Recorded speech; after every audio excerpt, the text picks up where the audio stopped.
ആകാശവാണി. നമസ്കാരം. പ്രത്യേക വാർത്താ ബുള്ളറ്റിൻ വായിക്കുന്നത് നരേന്ദ്രമോഹൻ. ദേശീയ താൽപര്യം മുൻനിർത്തിയാണ് വിദേശകാര്യങ്ങളിൽ ഇന്ത്യയുടെ നിലപാടുകളെന്ന് പ്രധാനമന്ത്രി നരേന്ദ്രമോദി. പരസ്പര ബഹുമാനത്തോടെ വിവിധ രാജ്യങ്ങളുമായി ഇടപെടാനും സമകാലിക രാഷ്ട്രീയ സാഹചര്യങ്ങളിലെ സങ്കീർണതകളെ നേരിടാനും ഈ നിലപാട് ഇന്ത്യയെ പ്രാപ്തമാക്കുന്നുവെന്ന് പ്രധാനമന്ത്രി പറഞ്ഞു. ശീതകാല സമ്മേളനം അവസാനിക്കാൻ ഒരു ദിവസം ബാക്കി നിൽക്കെ ലോക്സഭ ഇന്ന് അനിശ്ചിതകാലത്തേക്ക് പിരിഞ്ഞു. ഈ സമ്മേളനത്തിൽ 18 സുപ്രധാന ബില്ലുകൾ പാസാക്കിയതായി സ്പീക്കർ ഓം ബിർള പറഞ്ഞു. മുഖ്യ തിരഞ്ഞെടുപ്പ് കമ്മീഷണറുടെയും തിരഞ്ഞെടുപ്പ് കമ്മീഷണർമാരുടെയും നിയമനവുമായി ബന്ധപ്പെട്ട ബില്ല് പാർലമെന്റ് പാസാക്കി. കമ്മീഷണർമാരുടെ നിയമനം, ശമ്പളം നീക്കം ചെയ്യൽ എന്നിവ ബില്ലിൽ വ്യവസ്ഥ ചെയ്യുന്നു. ടെലികമ്മ്യൂണിക്കേഷൻ ബിൽ 2023 പാർലമെന്റ് പാസാക്കി. ഭേദഗതികളോടെ ഇന്ന് രാജ്യസഭയും അംഗീകരിച്ചതോടെയാണ് ബില്ല് പാസായത്. പത്രം ആനുകാലികങ്ങളുടെ രജിസ്ട്രേഷൻ ബിൽ 2023 പാർലമെന്റ് പാസാക്കി. രാജ്യസഭ നേരത്തെ പാസാക്കിയ ബില്ലിന് ലോക്സഭ ഇന്ന് അംഗീകാരം നൽകുകയായിരുന്നു. കേരളത്തിന്റെ ധനകാര്യ മാനേജ്മെന്റ് മികച്ചതാണെന്നും തടസ്സങ്ങളില്ലാത്ത രീതിയിൽ സംസ്ഥാനത്തിന് മുന്നോട്ടു പോകാൻ കഴിയുന്നതിന്റെ കാരണം ഇതാണെന്നും മുഖ്യമന്ത്രി പിണറായി വിജയൻ ചിറയൻകീഴ് നിയോജക മണ്ഡലം നവകേരള സദസ്സ് തോന്നയ്ക്കൽ ലൈഫ് സയൻസ് പാർക്കിൽ ഉദ്ഘാടനം ചെയ്ത് സംസാരിക്കുകയായിരുന്നു അദ്ദേഹം.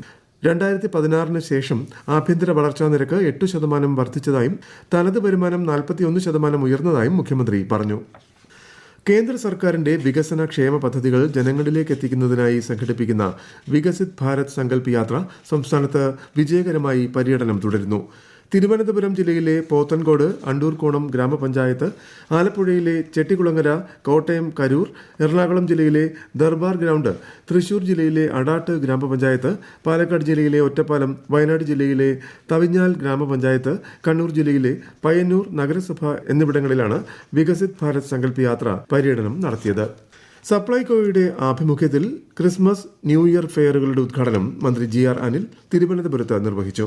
തിരുവനന്തപുരം, കൊല്ലം, പത്തനംതിട്ട, കോട്ടയം, എറണാകുളം, തൃശൂർ എന്നീ ജില്ലകളിലാണ് ഈ മാസം 30 വരെ നീളുന്ന സ്പെഷ്യൽ ക്രിസ്മസ്, ന്യൂ ഇയർ ഫെയറുകൾ സംഘടിപ്പിക്കുന്നത്. കൺസ്യൂമർ ഫെഡിന്റെ ക്രിസ്മസ് പുതുവത്സര ചന്തകളുടെ ഉദ്ഘാടനം മന്ത്രി VN വാസവൻ നാളെ തിരുവനന്തപുരത്ത് നിർവഹിക്കും.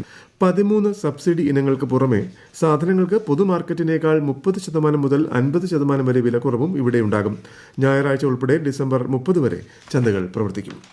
ക്രിസ്മസ് ദിനമായ തിങ്കളാഴ്ച തിരുവനന്തപുരം റെയിൽവേ ഡിവിഷന്റെ പരിധിയിലുള്ള കമ്പ്യൂട്ടറൈസ്ഡ് പാസഞ്ചർ റിസർവേഷൻ കേന്ദ്രങ്ങൾ രാവിലെ 8 മണി മുതൽ ഉച്ചയ്ക്ക് 2 വരെ മാത്രമേ പ്രവർത്തിക്കുന്നുവെന്ന് ദക്ഷിണ റെയിൽവേ അറിയിച്ചു. ഹൈക്കോടതിയുടെ ക്രിസ്മസ് അവധി മറ്റന്നാൾ മുതൽ ജനുവരി 1 വരെയായിരിക്കുമെന്നും ഡിസംബർ 26, 29 തീയതികളിൽ അവധിക്കാല സിറ്റിംഗുകൾ ഉണ്ടാകുമെന്നും ഹൈക്കോടതി രജിസ്ട്രാർ ജനറൽ അറിയിച്ചു. അടിയന്തര പ്രാധാന്യമുള്ള കേസുകൾ അവധിക്കാല സിറ്റിംഗിൽ പരിഗണിക്കും.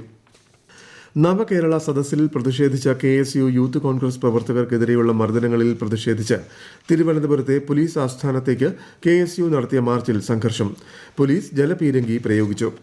DGP ഓഫീസിലേക്ക് പ്രതിഷേധ മാർച്ച് നടത്തിയ KSU പ്രവർത്തകർക്കെതിരെ പോലീസ് നടത്തിയത് നരനായാട്ടെന്ന് KPCC president K Sudhakaran MP.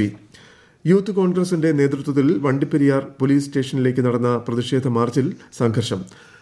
Barricade മറിച്ചിടാൻ ശ്രമിച്ച പ്രവർത്തകർക്ക് നേരെ പോലീസ് ലാത്തിചാർജ് നടത്തുകയും ജലപീരങ്കി പ്രയോഗിക്കുകയും ചെയ്തു. കാലിക്കറ്റ് സർവകലാശാലയിൽ സെനറ്റ് അംഗങ്ങളെ SFI തടഞ്ഞുവെച്ചത് ജനാധിപത്യത്തോടുള്ള വെല്ലുവിളിയെന്ന് കേന്ദ്രമന്ത്രി V മുരളീധരൻ. ജനാധിപത്യ നിഷേധവും പൌരാവകാശ ലംഘനവുമാണ് കാലിക്കറ്റ് സർവകലാശാലയിൽ ഉണ്ടായതെന്നും കേന്ദ്രമന്ത്രി പ്രതികരിച്ചു. ചാൻസലർക്ക് സെനറ്റിൽ അംഗങ്ങളെ നാമനിർദ്ദേശം ചെയ്യാൻ വിവേചന അധികാരമുണ്ടെന്നും അദ്ദേഹം പ്രസ്താവനയിൽ പറഞ്ഞു. കേരളത്തിലെ കോവിഡ് ബാധിതരുടെ എണ്ണം 2341 ആയതായി കേന്ദ്ര ആരോഗ്യ മന്ത്രാലയം. 300 പേർക്ക് കൂടി കഴിഞ്ഞ 24 മണിക്കൂറിനിടെ പുതിയതായി രോഗം സ്ഥിരീകരിച്ചിട്ടുണ്ട്. 3 കോവിഡ് മരണവും സംസ്ഥാനത്തുണ്ടായതായി ആരോഗ്യ മന്ത്രാലയത്തിന്റെ കണക്കുകൾ വ്യക്തമാക്കുന്നു.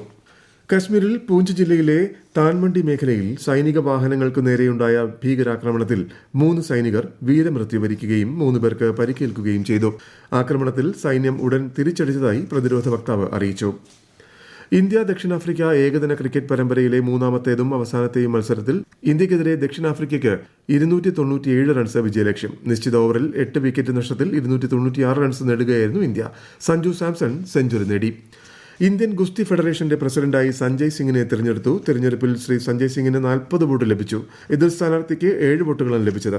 അതേസമയം ശ്രീ സഞ്ജയ് സിംഗ് പ്രസിഡന്റായി തിരഞ്ഞെടുക്കപ്പെട്ടതിൽ പ്രതിഷേധിച്ച് 2016 റിയോ ഒളിമ്പിക്സിൽ വെങ്കലം നേടിയ സാക്ഷി മാലിക് ഗുസ്തി മത്സരങ്ങൾ ഉപേക്ഷിക്കുകയാണെന്ന് അറിയിച്ചു. പ്രത്യേക വാർത്താ ബുള്ളറ്റിൻ കഴിഞ്ഞു. അടുത്ത വാർത്താ പ്രക്ഷേപണം നാളെ രാവിലെ 6:45.